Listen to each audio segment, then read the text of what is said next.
Hello YouTube, we're back with everything. I'm still a Frisian Holsteiner, and yeah, we'll just see if we can be more.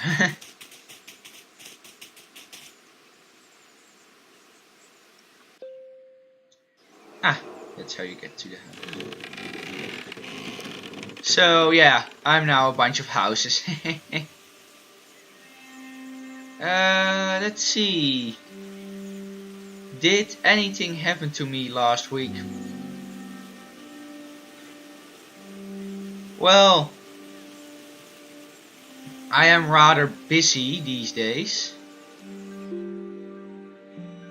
Because I have to uni basically keeps me busy these days. Yesterday I spent like 9.5 hours there, which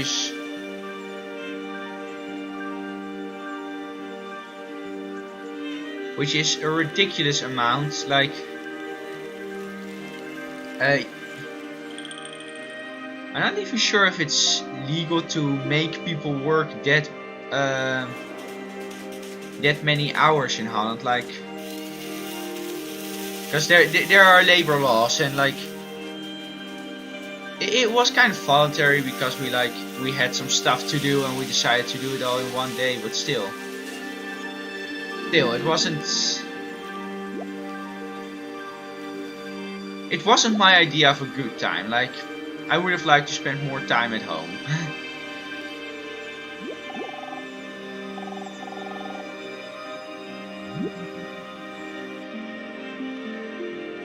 And it's not like I'm even like super angry about it, but like, yeah, I would have liked to have more free time. The toy category. I hope I can fill that. But yeah, and also doing stuff for my nature group, because for some things I am currently the only person who even has any amount of time. So yeah, that makes it all the harder. But yeah. Oh, let's see what this tree has to say. You very soon realize that your existence is not something that is just the hopeless little creature that's suddenly confronted with a great big external world that goes gah at him, and eats him up. Every tiniest little thing that comes into being, every minute little fruit fly or gnat or bacterium, I will go so far as to say, is an event upon which this whole cosmos depends. This thing goes both ways. It's not only that every little organism which exists depends on its total environment. The reverse is also true, that the total environment depends on each and every one of those little organisms. So that you could say this universe consists of an arrangement of pattern in which every event is essential to the whole thing.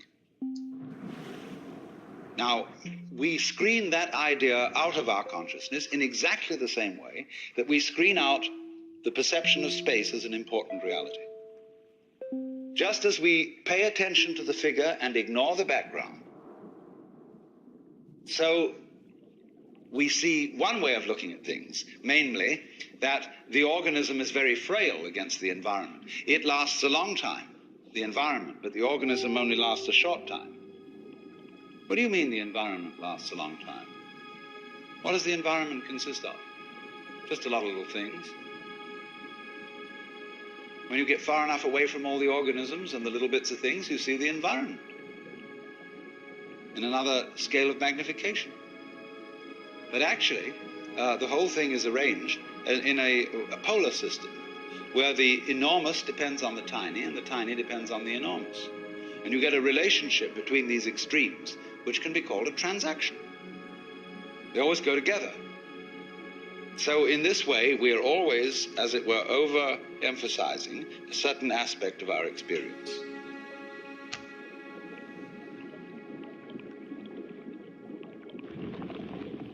Okay. That's a rather interesting way to say it. Like, the organism depends on the environment because the environment is basically just a whole bunch of organisms lumped together, which is essentially true. Again, that's eternal, like it's essentially true thing, basically.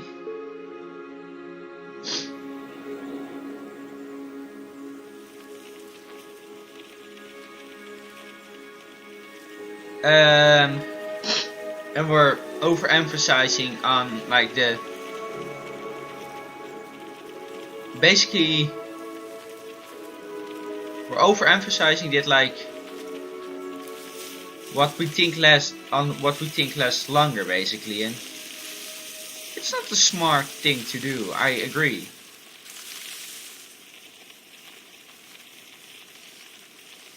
But yeah, I do think that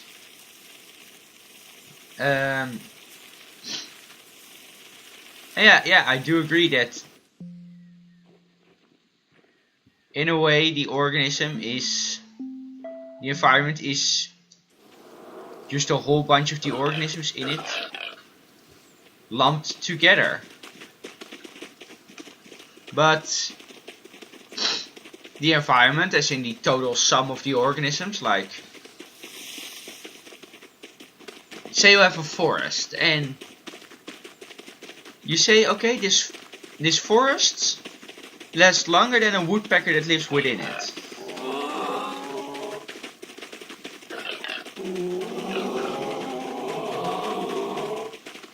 You would be speaking the truth, because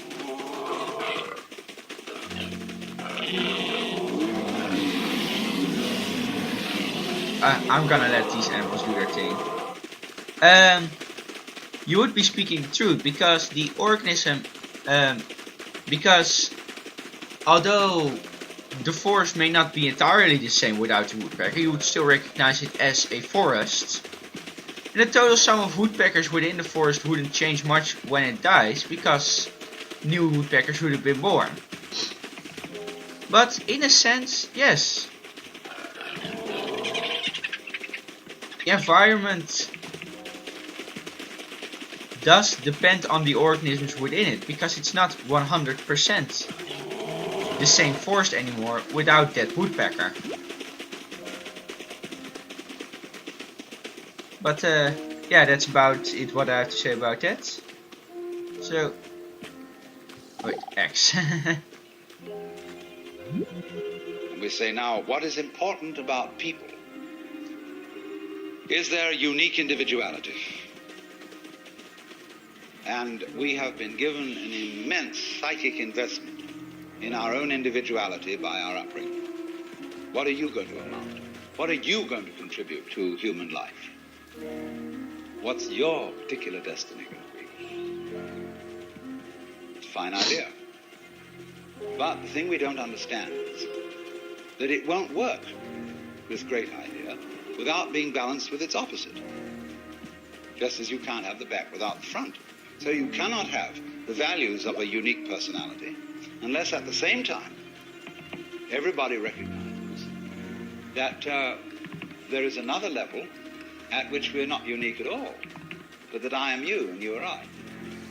You see, every one of you feels that you're the center of the universe, and that everything else is happening around you in a circle. You can turn around and you can see sort of equally far in all directions, especially if you're in a ship in the middle of the ocean. So you're in the middle. And it's true from the standpoint of astronomy. We live in a curved space-time continuum, that is to say, in a universe at which every point may be regarded as the center. Consider a sphere. Here's a ball.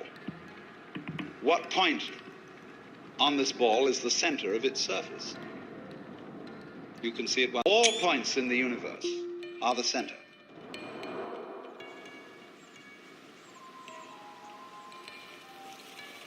Ah, that is interesting because yeah, we do tend to view ourselves as yes, the center, the middle point of the entire universe, and but there is in fact, yeah, the level at which we are not quite as unique as perhaps we would like to be, to say it a little eloquently and a little nicely, I guess. And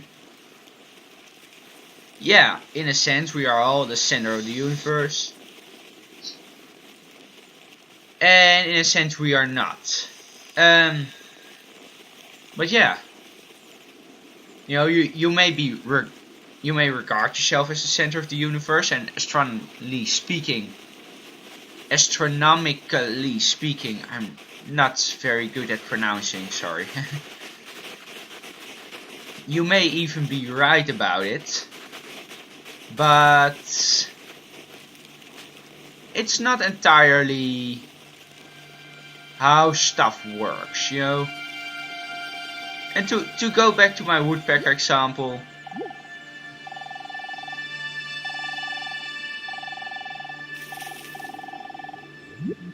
he thought for a long time. To go back to my woodpecker example, in a sense the woodpecker is very unique. But in a sense it's not unique at all. It's no different from the other woodpeckers in the forest. And that is kind of, I feel like that's kind of what he was saying with that last seminar. Like, in a sense we are unique, and in a sense it is awfully presumptuous of ourselves to call ourselves unique. That both of those stances on our uniqueness is correct. Are correct, I mean.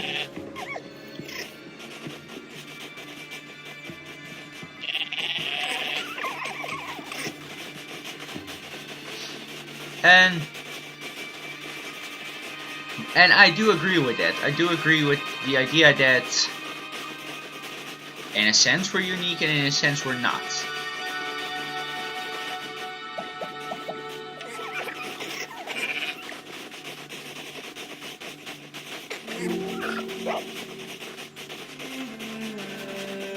I do think that that is like a good way of looking at things too.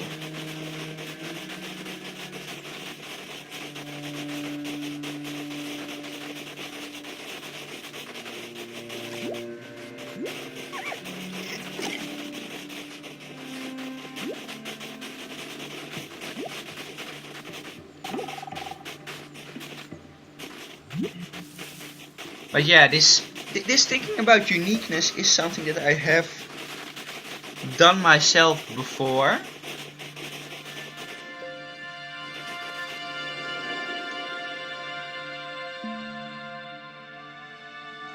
And that's back when I did it. I found it was rather interesting to do. To think about the concept of uniqueness and the question of whether or not we humans are at all a unique thing within the universe, and whether our individual humans are unique. And while in a sense all humans are unique, you know, we all look differently, and we all have individual experiences. In a sense we're also all just the same thing, because the same plain old thing and the same part of a continuum. You could say that goes back quite a long time, and that will continue for quite a long time, and that basically that is what a human is. Like,